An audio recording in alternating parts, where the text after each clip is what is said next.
Once a case is getting cold, working with sources, informants, is less promising. Justice plays an important role. I consider this tribunal false tribunal and indictments false indictments. Such abhorrent crimes must not go unpunished. Proceedings will be long and complex. All rise. Hi, this is Asymmetrical Haircuts. I'm Stephanie van den Berg. And I'm Janet Anderson. And today we have a central figure in international justice, currently the prosecutor of the United Nations International Residual Mechanism for Criminal Tribunals, which we try to remember is the IRMC something, but we'll probably also refer to as its specific title as just the mechanism. It's Serge Brammertz. Hi, Serge. Good morning. Serge has a long career in international justice. He was deputy prosecutor at the International Criminal Court from 2003, and then he moved a couple of kilometers in The Hague to replace Carla Del Ponte as the chief prosecutor of the International Criminal Tribunal for the former Yugoslavia in 2007. And as that got ready to close in 2016, he also took over from Hassan Jallow and became the prosecutor for the successor institution of the mechanism. The mechanism, exactly, which is meant to deal with cases that are residual both from the Yugoslav and the Rwanda tribunals. And today we're going to focus specifically on the Rwanda tribunal and on fugitives. And instead of the usual Stephopedia, where we ask Stephanie to give all the background, maybe we can have you, Serge, to don't tell us the history of the Rwanda tribunal, that's not it, but when you took over, how many cases of fugitives did you inherit? Who was on your books in 2016? Yes, again, good morning, and thanks for having me.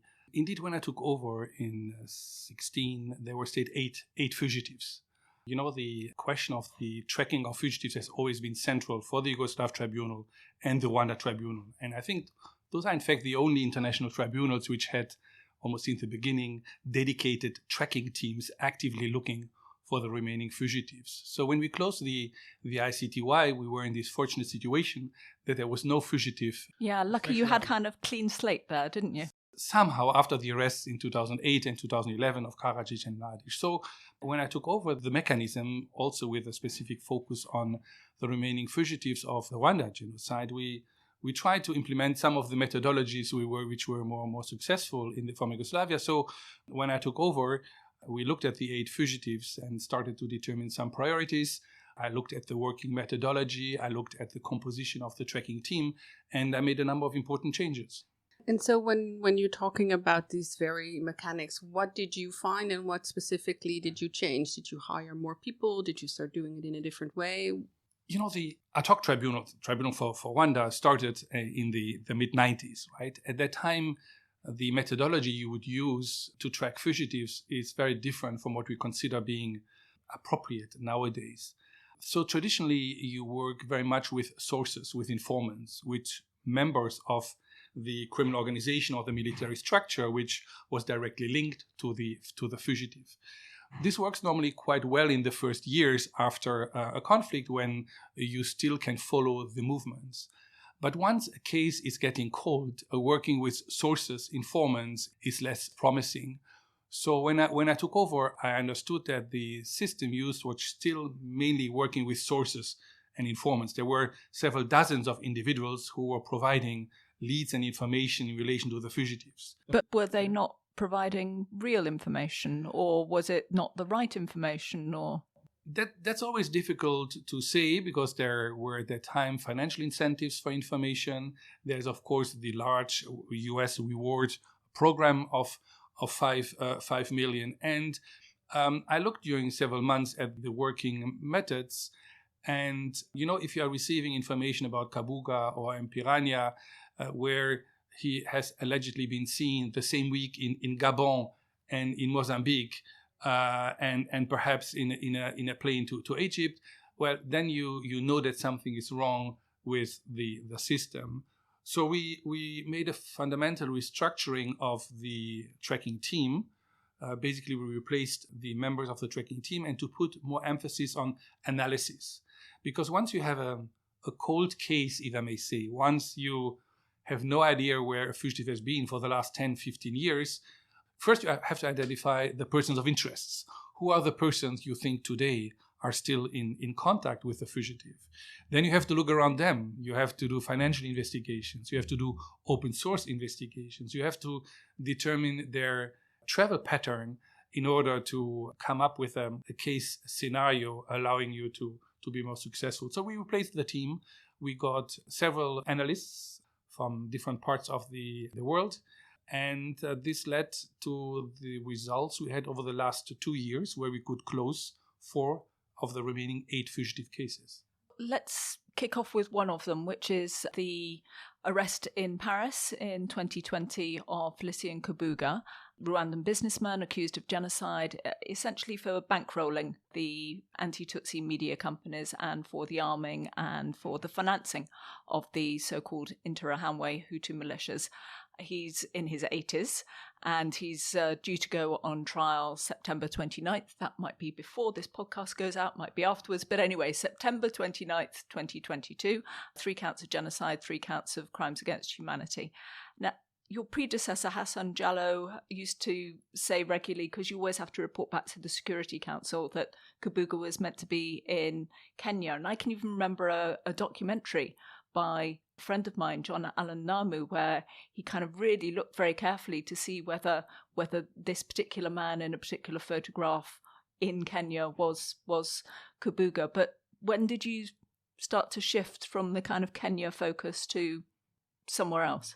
When I took over the residual mechanism, this was indeed the main hypothesis, which was very much alive among the tracking team, based on information coming from different sources.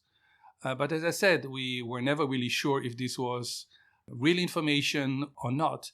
And we used basically similar methodologies like with General Mladic to say, okay, let's go back in time to the place where we are 100% sure that he has been or that he was.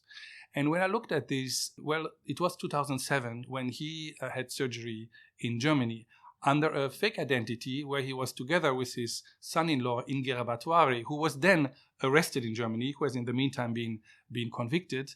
But at that time, no one was aware that Kabuga was with him in Germany. So he could leave Germany before he could be arrested. This was in 2007, and the working hypothesis had always been, well, he probably came back to Africa and he was hiding in different countries. And even 1 month before the arrest, some sources were telling us he is in Kenya or he's in Gabon. So I thought, well, let's start with the situation in Germany where he has been from there. We looked at all so-called persons of interest, which very often are family members and other individuals. We looked at their movements, financial transactions, and concluded that there was very little travel to Africa after that date. So our main hypothesis became, well, probably he's still in Europe. It's very possible. So I organized 2 occasions, meetings here in The Hague with police officers from the UK, from France, from Belgium, from the Netherlands, from Germany. I included Europol and Interpol because the so-called persons of interest were living in different countries. And then we established the movement profile of all individuals based on their phone locations, so the cell towers in which they were locked in. And by putting together all information about the cell towers where the phones were locked in of all persons of interest, we could conclude that at every single day in 1 year, one of the phones of the persons of interest was locked in a cell tower close to the place where he was finally arrested. So once we put the analysis together from all countries, so none of the individual countries could itself conclude this. It was only by putting this phone analysis together from 8 different countries that we could conclude that it was very likely that he was hiding at a place near Paris, with every time one person of interest being physically with him. And we shared this information with the French authorities. We could, through some investigations, locate the apartment, which had been rented by a person of interest. And that's how 3 days before the lockdown ended, the operation took place, because we absolutely wanted to have this operation taking place before the end of the lockdown, because we knew that movements would be very, very much complicated. So we took advantage of the lockdown somehow in order to conclude this successful operation. And I want to ask a bit about the breakthrough moment, but first I also want to say to our listeners that sometimes you can hear somebody walk around the stairs in the background. We're here at Humanity Hub and there's a lot of activity because Thursday is a busier day than Friday when we usually record. Difficult to find a place to park my bike. Exactly. So you say basically was that the breakthrough moment where you look at all these cell phone records and you see, I imagine a kind of CSI situation where you have safety pins and not safety pins. Pins in a map. Pins in a map kind of situation. Probably this is all digital. And is everybody sitting around a big table together and Serge is kind of directing it all? Well, no. We have a head of tracking team and we have a few fantastic analysts from Japan, from Singapore, from the Middle East, from the UK. So we have a very international team working on it. Now, we really collected this information from the different information providers, the different countries I just mentioned, put them into the analytical system. And then, of course, you could see, indeed, physically on the big screen, when we put all of this together, the hit in relation to this one cell tower in France, where everything was leading to. Of course, that was the moment where we said, he must be there. It must be him. You mentioned the different police agencies, but were the Rwandans involved as well? Because they have a very big, effective genocide tracking unit of their own where they're looking to people. I mean, are they also involved? In this specific operation, not because it was only related to European countries, but we work on an almost daily basis together with our partners in Kigali. The Prosecutor General is a very dear colleague we are working intensively with. And don't forget that, we are speaking about 4 remaining fugitives now. Rwanda has still more than 1,200 individuals they are looking for, half of them being on the African continent and the other half in different parts of the world. No, on other fugitive cases, we work closely together with the Office of the Prosecutor General and his tracking team, but more related to fugitives which we think are on the African continent. Looking a bit ahead to the trial, because that Kabuga trial will just start, or it has already started when this podcast goes out. What do you really expect? His health is not great. The court can only sit for a few hours a day, a couple of days a week. Are you worried that you have another kind of Milosevic situation on your hands? We, as lawyers, we all learned at university, justice delayed is justice denied, which I think is not really applicable in international justice.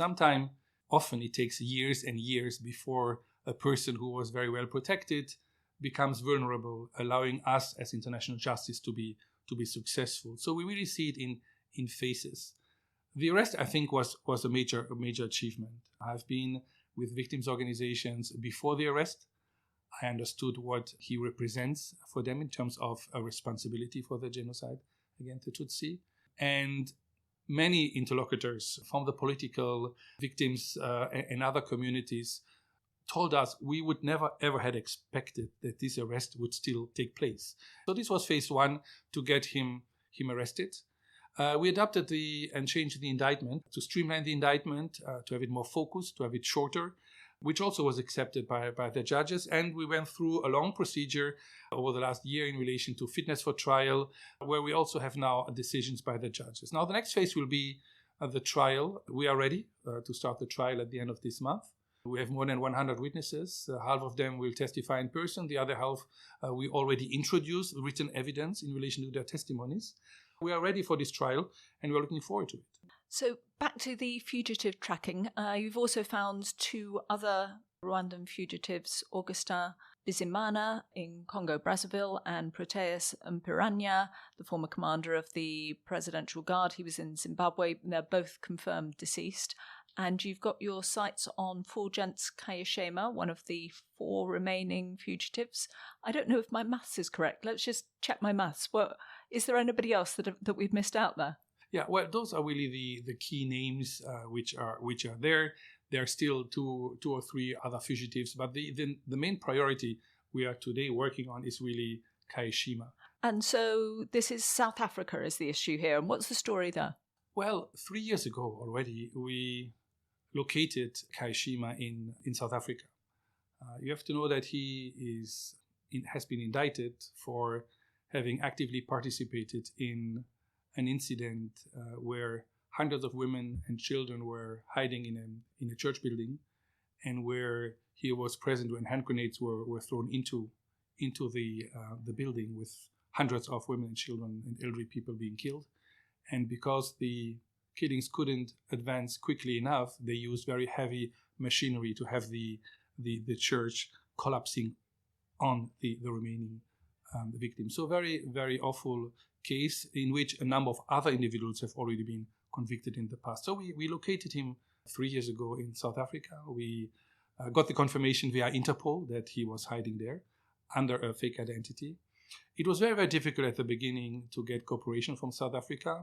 The argument put forward was, well, he has political refugee status, and then the argument was there's no legal basis to cooperate with you. How could that be? Because, you're a UN institution. Yes, of course, this was the explanation we gave to say, look, we have been set up by the UN Security Council. There's an obligation for all countries in the world to cooperate with us.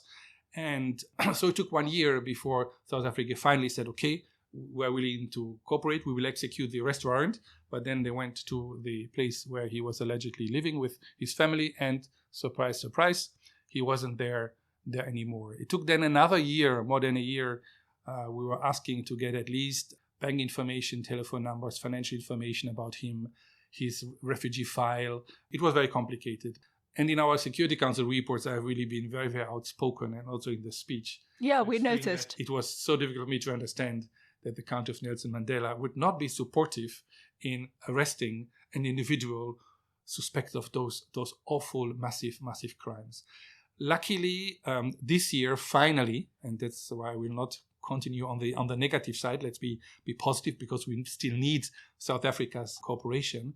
So on the more positive side, finally, in April this year, it was escalated to the level of the president of South Africa, who then gave instructions to set up finally a task force, a working group composed by all operational services to work with us. So my team has been there on 2 occasions. I should go there normally next month.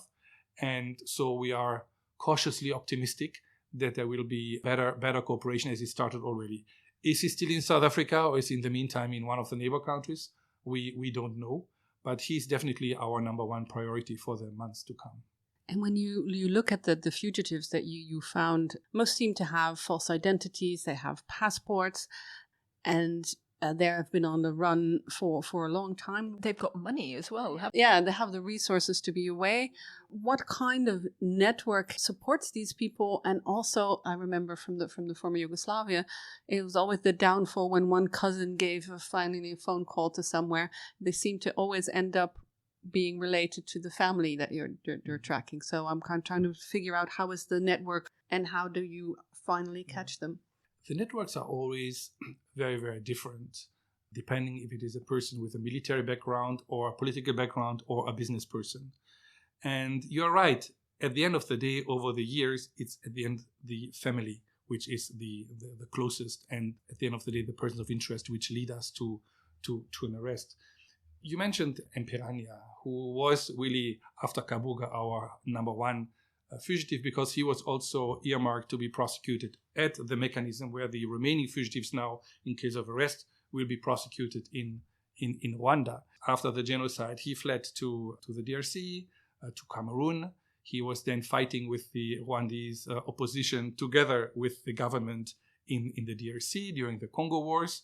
And then he, in 2000, around 2002, he left with the military from Zimbabwe, who were also fighting in the DRC. He left to Zimbabwe. And of course, our working hypothesis had been for a number of years that there was some protection there from certain individuals, allowing him to hide in Zimbabwe under a fake identity. And it was here also, thanks to a number of searches we have done, a number of intercepts, that we could finally conclude that he had died, and that we could find out the name under which he was buried and where. And, my investigators spent a few hours on one of the cemeteries where allegedly he was, and then we found even the grave ourselves. So the context is very, very different if you are a military person. You remember in relation to Mladic, for example, indicted after the genocide in Srebrenica, 95, 96, but until 2000, he was basically more or less freely driving around with military escorts. and the international community was not really willing to arrest him because it was considered being a risk for the very fragile peace process. So very often in the first years after being indicted, an international fugitive is relatively free in its movements, with Mladic getting standing ovations in a football stadium after indictment. And it's only over time, once the political support, the financial support is not there anymore, that we can use opportunities to arrest. Is there also an ideological tinge to these networks? I mean, are they kind of groups of genocide deniers? I mean, people who say that the genocide didn't happen there. And is that what motivates them apart from family? Well, we don't have really very much a link between the genocide deniers and the fugitives, because the genocide deniers are very much in the public domain, making public statements, and they don't want to attract attention in relation to the fugitives. But of course, they share the same philosophy, the same denial about the crimes committed.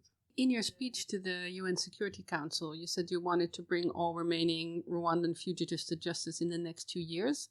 What do you need to do that you don't have now, apart from, I don't know, a slip with the name and address and you can find your person here? Or maybe we should say the context is you have just been renewed for a couple of years, so you've got 2 years to do it. Of course, we like to put pressure on ourselves. You know, when I took over 4 years ago, I said to the Security Council, give me 4 years to work on the fugitives. If I'm unsuccessful, we can close the entire tracking team. So we put this pressure on ourselves, and we have been in the situation, thanks to the team and the hard work of the team, we could close 4 of the cases. So we are indeed ambitious enough to say, well, we will work on the remaining ones in the years to come.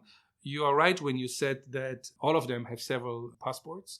One of the problems is that those are real fake passports, if I may say. So they have been delivered based on corruption. So they've been delivered by the competent authorities of a number of countries, which means that it's absolutely impossible, if you look at the document, to determine if it's a real one or a fake one.